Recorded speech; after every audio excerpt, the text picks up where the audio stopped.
여러분, 혹시 추운 겨울에 눈이 펑펑 내리는데도 그 속에서 푸릇푸릇하게 살아남는 식물이 있다는 얘기 들어보셨어요? 오늘은 바로 그 강인한 생명력의 주인공이죠. 한국의 겨울 약초, 곰보배추에 대한 흥미로운 이야기를 하나씩 파헤쳐 보겠습니다. 이 식물 말이죠. 이름이 참 여러 가지예요. 그런데 그중에서도 눈을 보면서 자란다는 아주 시적인 이름이 있거든요. 자, 그럼 이 식물이 대체 뭔지 그 이야기 속으로 한번 들어가 볼까요? 네, 바로 곰보배추입니다. 이름부터 뭔가 좀 특이하죠? 예전부터는 거의 만병통치약처럼 여기저기 안 쓰이는 데가 없는 만능 약초였다고 해요. 정말 그랬을까요? 일단 가장 많이 불리는 이름, 곰보배추부터 볼게요. 왜 이런 이름이 붙었냐면 생긴 것 때문이에요. 잎사귀 표면이 울퉁불퉁, 올록볼록해서 마치 곰보 자국 같다고 해서 곰보.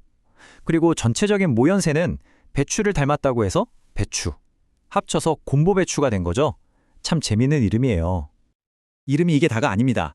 동생초라고도 불렸어요. 한자를 풀어보면 겨울 동에 살생, 말 그대로 겨울을 살아내는 풀이란 뜻이죠. 아니, 다른 식물들은 다 얼어 죽는 그 혹한에도 푸른 잎을 그대로 유지한다니 그 생명력이 이름에 딱 담겨 있네요. 그리고 제가 개인적으로 참 좋아하는 이름인데요. 설견초라는 이름도 있어요. 눈설, 불견, 눈을 보는 풀. 와, 정말 시적이지 않나요? 마치 눈을 입을 삼아 겨울을 나는 듯한 그런 이미지가 떠오르잖아요. 이 이름만 봐도 우리 조상들이 이 풀을 얼마나 특별하게 여겼는지 알 수 있을 것 같아요. 자, 이렇게 이름도 여러 가지고 사연도 많아 보이는 곰보배추. 그럼 식물학적으로는 과연 어떤 녀석인지 그 프로필을 한번 제대로 파헤쳐 보죠. 놀랍게도 곰보배추는 우리가 흔히 아는 박하, 깻잎 같은 꿀풀과 식물이라고 해요. 여러 해살이 풀이라 매년 다시 나고요.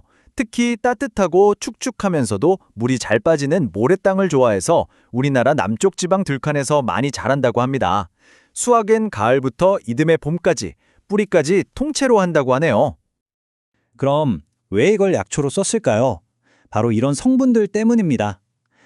좀 어려운 이름이지만 사포닌, 플라보노이드 같은 몸에 좋은 성분들이 들어있다고 해요. 특히 진짜 신기한 건 그 아주 작은 씨앗 안에 기름이 꽤 많이 들어있다는 점이에요. 자, 성분도 알았으니 이제 제일 궁금한 부분이죠. 그래서 이걸 도대체 어디에 어떻게 썼다는 걸까요? 옛날 사람들이 곰보배추를 찾았던 이유, 지금부터가 진짜 흥미롭습니다. 곰보배추 하면 딱 떠오르는 대표적인 효능, 그게 바로 기침입니다. 그냥 기침도 아니고 모든 종류의 기침에 특효라고 기록되어 있을 정도니까 호흡기 질환에 있어서는 거의 대표 선수였던 셈이죠. 이게 그냥 쿨럭쿨럭하는 기침에서 끝나는 게 아니에요. 목에 딱 붙어서 안 떨어지는 가래를 삭이는 데도 썼고요. 코가 꽉 막히는 비염, 심지어는 잘 낫지 않는 만성 천식에도 곰보배추를 썼다는 기록이 전해져 내려오고 있습니다. 그리고 또 하나 좀 의외의 사용처가 있는데요. 바로 여성 건강입니다. 생리통이 심하거나 몸이 차갑거나 기타 자궁 관련 질환 같은 부인병에도 곰보배추가 좋다고 알려져서 민간에서 많이 사용했다고 합니다. 먹기만 했을까요? 아닙니다. 이걸 찌식여서 피부에 직접 붙이기도 했대요. 예를 들어서 종기가 나거나 상처가 났을 때 그 부위에 찌은 곰보배추를 붙여서 염증을 가라앉히는 거죠. 정말 먹고 바르고 쓰임새가 엄청나죠? 그럼 이렇게 좋은 곰보배추, 옛날 사람들은 어떻게 먹었을까요? 집에서 쉽게 따라할 수 있는 방법들이 있었다고 하는데 한번 알아볼까요? 가장 많이 썼던 방법은 바로 효소를 담는 거였어요. 먼저 깨끗하게 씻은 곰보배추, 물기를 쫙 빼고요. 대충 숭덩숭덩 썹니다. 그리고 설탕이랑 곰보배추를 1대1 비율로 섞어서 톡에 담아두는 거죠. 그럼 시간이 지나면서 자연스럽게 발효가 돼서 시럽처럼 만들어집니다. 근데 효소 만드는 게 좀 귀찮다, 시간이 오래 걸린다 싶으면 훨씬 더 간단한 방법이 있습니다. 그냥 주전자에 물이랑 곰보배추 넣고 끓이는 거예요. 우리가 보리차 끓여 마시듯이요. 정말 쉽죠? 입만 쓰는 게 아니에요. 아까 그 작은 씨앗에 기름이 많다고 했잖아요. 이걸 잘 볶아서 기름틀에 넣고 꾹 짜내면 고소한 기름이 나온다고 합니다.